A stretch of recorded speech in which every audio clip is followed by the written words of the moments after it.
Birleşen Milletler Guramasynyň Türkmenistanyny täze bellenlen hemýeşilik utgaşdyrjysy mehirli kabul edilen üçin hoşalyk bildirip, hormatly prezidentimiz bilen duşmagyň öýüzi üçin uly mertebedigini aýtdy. Diplomat hormatly prezidentimiziň paratatly başdanlygyny Türkmenistanyň öýdüşiň we özgertmeleriň ýoly bilen anamly öňe barýanyny belledi.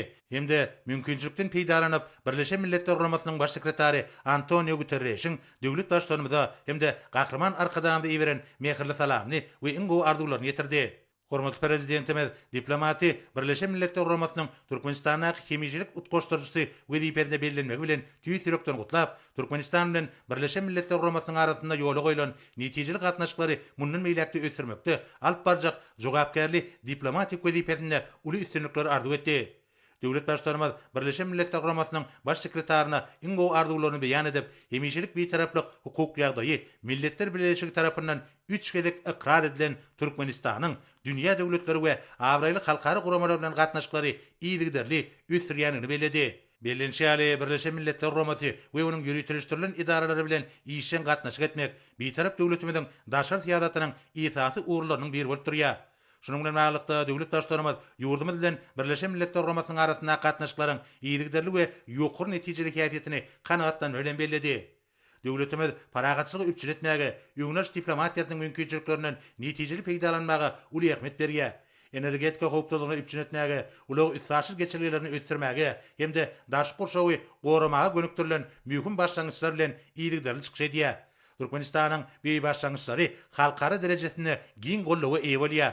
Hormatly prezidentimiz geçen ýyly ýurdumyzda Birleşen Milletler Guramasynyň deňde çykalgasy bolmadyk üsüp barýan döwletler boýunça 3-nji maslahatynyň hemde 2025-nji ýylyň halkara paragatçylyk we anlaşmak ýyldylyp aglan edilmegi we Türkmenistanyň hemýeşilik beýtaraplygynyň 30 ýyllyk münasibetli halkara çäreleriň ýokary derejede geçirilenini aýdyp, gurama bilen hyzmatdaşyň gün tertibinde Türkmenistan Birleşen Milletler Guramasy strategik maslahat beriş geňeşine mühim orun berilýänini belledi. Biýgeňeş paragatçylyk we howpçylyk, ykdysadyýet, durnukly ösüş, bilim, howanyň üýtgemegi hemde ansanperwer meseleleri ýaly ileri tutulýan orlar boýunça Birleşen Milletler Guramasy bilen hyzmatdaşlyga ara alyp maslahatlaşmak üçin mühim bolup durýar. Yurt meýilnamalaryna esaslanýan köp ýyllyk hyzmatdaşlykda ýurdumyzda durnukly ösüş maksatlaryna ýetmäge gönüktirilen birnäçe bilelikdäki tassamalary üstünlikli durmuşa geçirdik we geçirýär.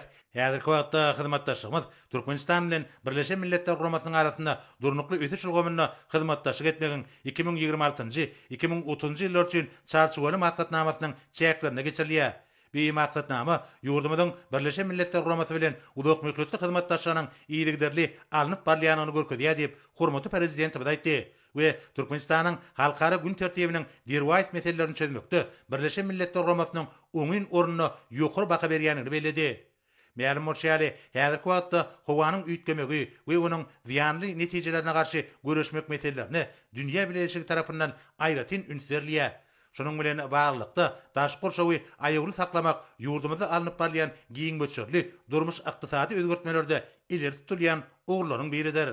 Döwlet başlarymyz bir işleriň çäklerini Birleşen Milletler Guramasynyň Merkezi Aziýada howanyň üýtgemegi bilen bagly tehnologiýalar boýunça Sewit merkezini, şeýle hem çölleşmäge garşy görüş boýunça Sewit merkezini döretmek barada Türkmenistanyň birnäçe başlangyçlary öňe sürendigini belläp, ýurdumyzyň geljekde de Birleşen Milletler Guramasy we onuň ýürütülişdirilen idaralary bilen ýödary beýiklik hyzmatdaşlygy giňeltmäge taýýardygyny tasdiklady. Diplomat Türkmenistanyň Birleşen Milletler Guramasyna wekilçilik etmegiň öýüdi üçin uly hormatlygyny belläp, ýola goýulan netijeli hyzmatdaşlygy hasy ösürmek üçin ähli tagallalary etjekdigini anandyrdy.